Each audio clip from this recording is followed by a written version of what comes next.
welcome to my YouTube channel, Jersky RB.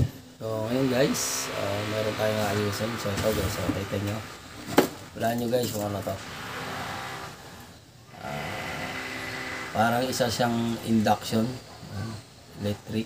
Diba? So ito ang ayusin natin yan guys. Yan, tumutulo pa. So ito ayusin natin yan.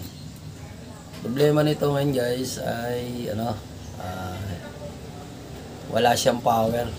So hindi siya dead set. Hindi siya nag-on. So check natin yan guys. Tara. Okay, so yun guys, kung makikita natin para siyang induction electric. Ayan guys, makinis. Pwede rin siyang pagkamalan natin na timbangan guys, diba? So yan nga, yan, may dalawa siyang outlet. So ito yung ng tubig niya, in at saka out. So yan, buksan natin guys. Yan.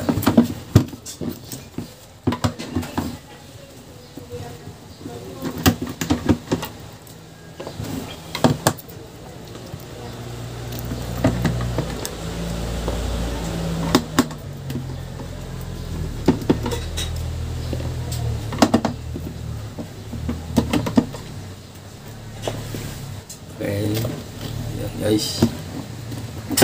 Then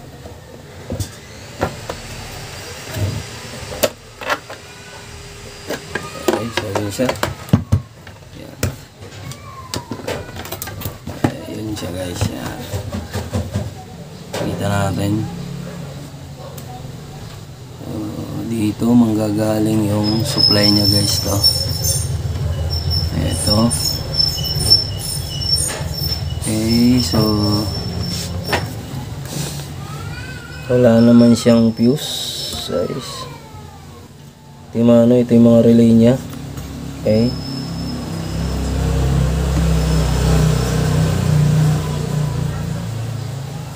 So gawin lang natin yan guys. Testing natin, lagyan natin ng supply guys. Natin live testing natin kung saan siya nag-stack up, kumbaga yung voltahe niya, kung saan humihinto. So ganoon ang gagawin natin guys. Check natin.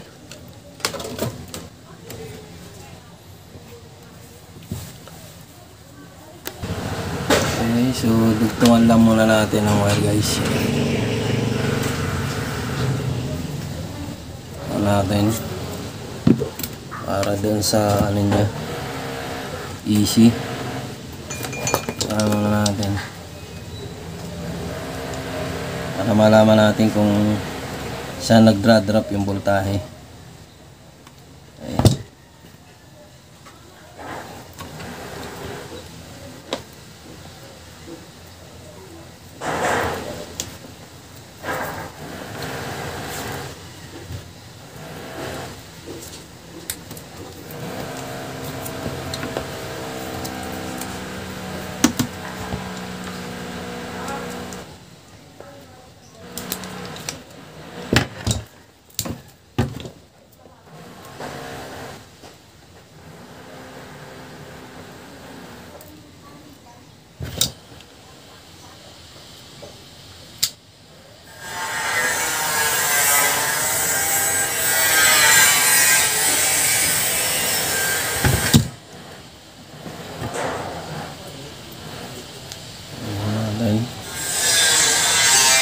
Nakakuha na natin ang actual na voltahe guys. Yan.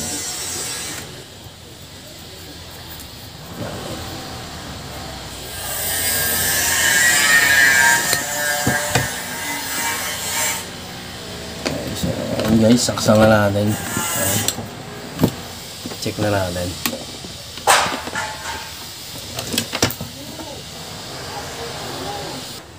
Okay, so testing muna natin guys. Natin kung malabas yung nilili niya. So yun nga guys, yan, sinaksak ko na. Yan. Malaman natin kung saan nag-drop ng voltage. So check natin dito. voltahe siya, wala. Ayan. So, ayan guys. Ayan. Ayan. Check na natin.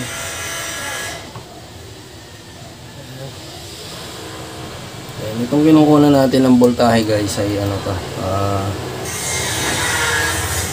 Yung dito. Tawag dito guys ay water heater relay switch. Ito guys yan, no? Makikita nyo yan, no? Water heater relay switch guys yan. So may nabibili naman to. Pag ito sira nya guys, papalitan natin ito. So dapat mag-ano siya rito. Ito yung primary. Ayan. Okay guys, may voltahe siya. Ayan. Makikita nyo. Then to, rito, check natin kung mayroong secondary. Ayan. So yung guys, wala. So dito pa lang, nag-drop na siya. Ayan. Ibig sabihin guys, dito may problema. Dito sa water heater niya guys. Yan. So dito naman, okay naman tong mga ano niya, heater niya guys. So problema lang natin dito guys, tong water heater niya guys, relay switch tawag dito guys. So dito pa lang hindi na siya nagre-relay. Dapat mayroon siyang voltahe, makukuha tayo. So, kung mayroon siyang ano rito, pasok sana rito yan guys. Dapat mayroon na siya rito. Tima ano. Kahit i-on natin yan guys, wala. Dapat mag-aano muna siya rito.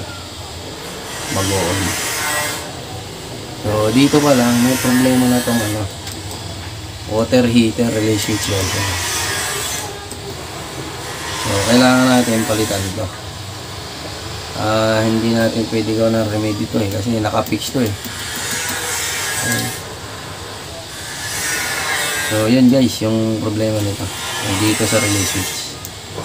Okay. So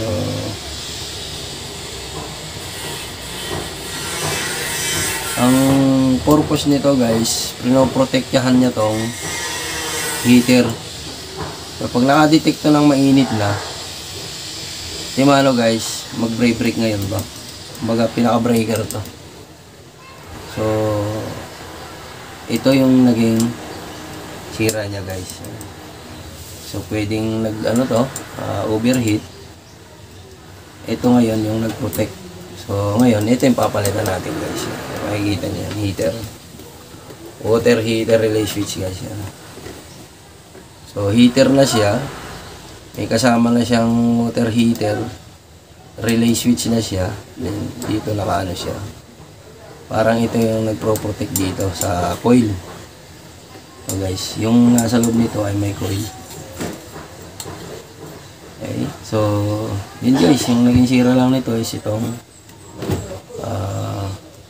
water heater relay switch. So yun lang guys, pakita ko sa inyo yung ano nito pag nagpalit tayo guys, parts nito. Kailangan mo na i-order natin. Okay? So yun guys, tanggalin natin ito para makita nyo kung ano tong sinasabi kong ano, water heater guys. Tanggalin natin.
makikita nyo to kung anong klase siya.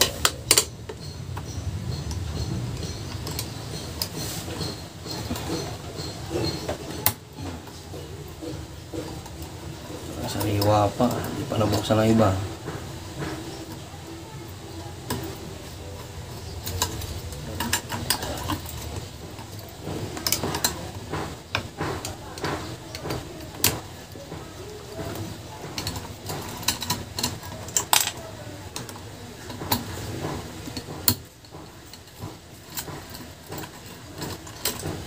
Ayun guys, pag kayo nagkabit, baka kayo mabaliktad. So ito yung input nya guys, yan. Nakita nyo. Baka kasi pag nagkabit kayo nito, mabaliktad yung ganon. So pwedeng magka-problema siya. So kailangan kung ano yung input nya. Yan guys, nakita nyo. Ito yung AC L1 tsaka L2. Ayan. Ito yung AC niya, ito. AC din naman, so ito yung output niya. Ayan guys, ito. So, yan ang tandaan nyo na huwag kayo magkakamali. Guys, yan. So, ito yung naging sira nitong water heater natin guys, yan. Ayan. Ayan. Sabi ko nga sa inyo, wala, hindi natin kasi kayang repairin to. Kasi, sa loob nito, nagka-problema na. Hindi natin maano to. So, one time, pag napalitan natin to, pakikita ko naman sa inyo kung ano ang nito nasa loob. Okay guys. So ngayon, untay tayo. Mapalitan natin to ng bago.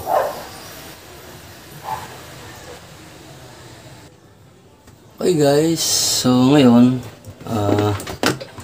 ipakita ko sa inyo kung talagang sira to, i-direkta lang natin muna guys, then makikita natin dito. So hindi lang natin tatagalan kasi baka mag-init tong coil nya sa loob.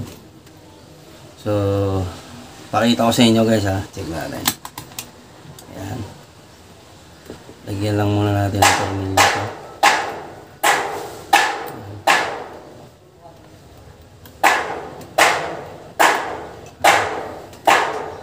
Lagyan natin ng tape.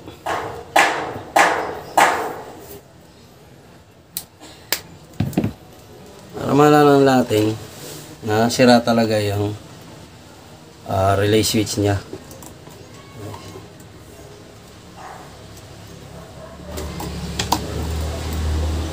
Check muna natin. So, kabila. Ayan guys. Direkta lang natin, saglit ko lang ipakikita sa inyo to guys, para malaman lang natin na yun talaga yung sira niya na dapat nating palitan. Okay.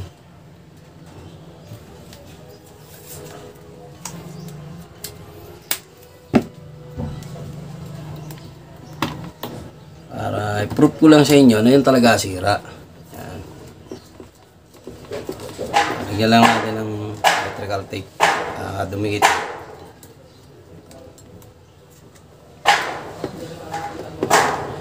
So gagawin natin, wag lang natin ibabad. Ayan. Kabit natin to para makita lang natin yung monitor.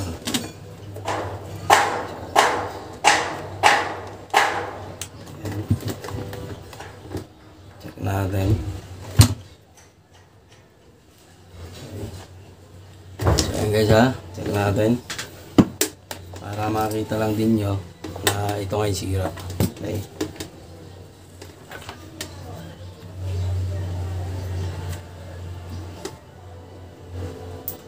Ayan guys, nakita nyo, umilaw siya. Okay. Nakita nyo, ito yung problema niya guys, yan. Okay. So hindi natin siyang pwedeng tagalan kasi baka uminit to. So pinakita ko lang sa inyo na buo ito. So dito lang talaga siya sa relay. Yun lang ang problema talaga guys, itong relay.